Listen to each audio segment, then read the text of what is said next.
Now, the president of the Spokane chapter of the NAACP is under fire today after reports emerged that she may have been dishonest about her ethnic background on official documents pertaining to her job as president of the local NAACP chapter, as well as a seat on the Spokane Police Oversight Commission. Now, the story emerged when Rachel Dolezal's, well known as a civil rights activist in the Pacific Northwest, she was interviewed by Jeff Humphrey of KXLY4 regarding claims that she'd been a victim of a series of hate crimes. He then confronted her regarding some inconsistencies in her claims of being African American. So let's take a look.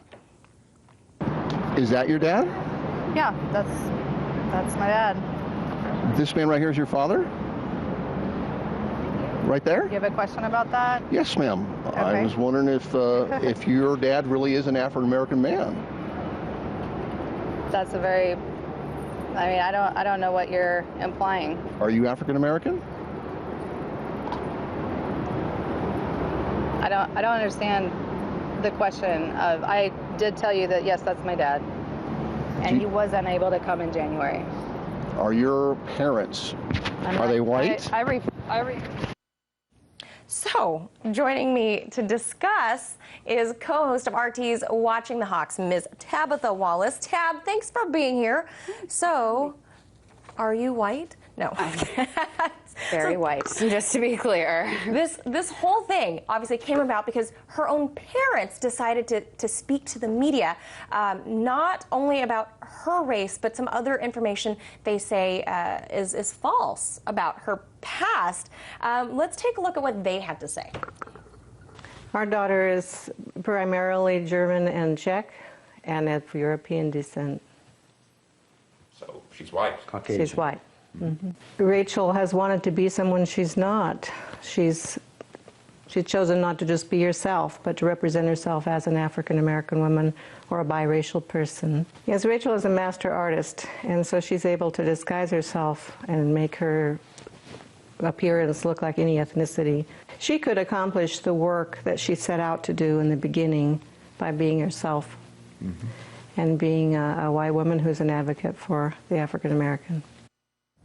Now, there seems to be a lot more going on here than obviously just meets the eye. So why do you think her parents would come forward like this? Well, I mean, they didn't. The thing we have to remember about this case is that her parents didn't come forward as much as they were contacted by the Spokane local news, who was investigating what they saw were a number of inconsistencies in reports that she had made about hate crimes, that a package had been sent to her, that images of nooses had been sent to her at her office, and when it was investigated, it sort of brought up all these questions about who she was.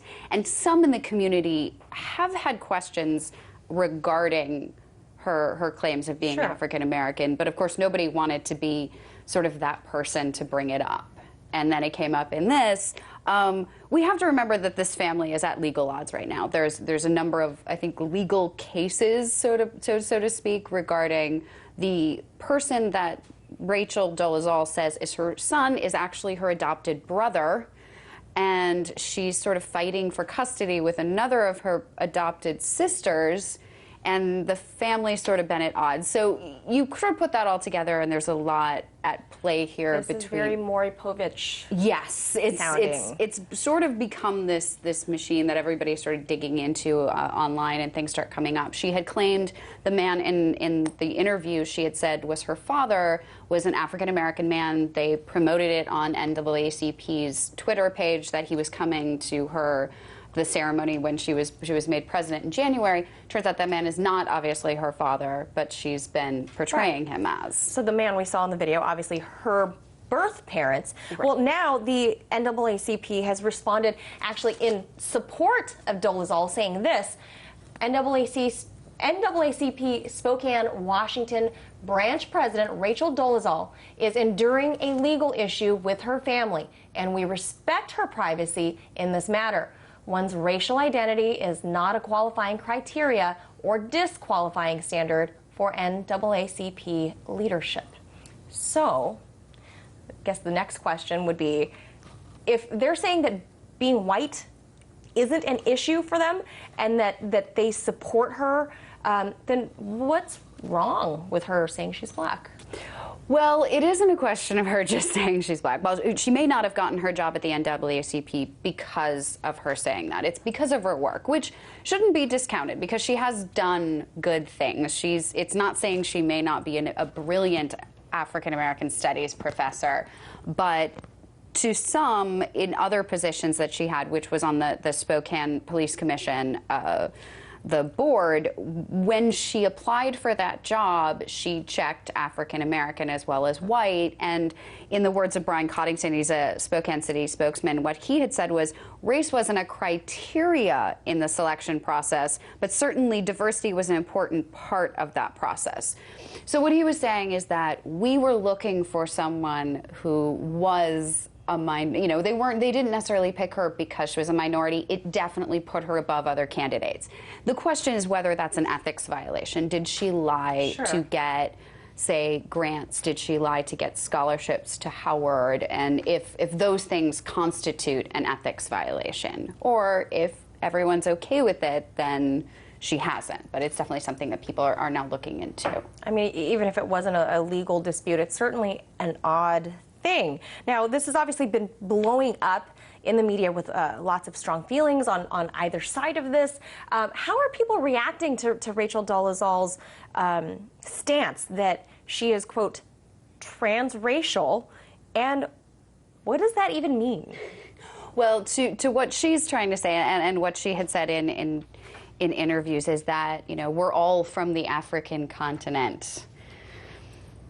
Okay. So she's sort of taking it upon herself to say, I belong to this because I feel it. I feel black on the inside, which has also started there's a hashtag about wrong skin in the same way that there was sort of wrong sex, wrong gender.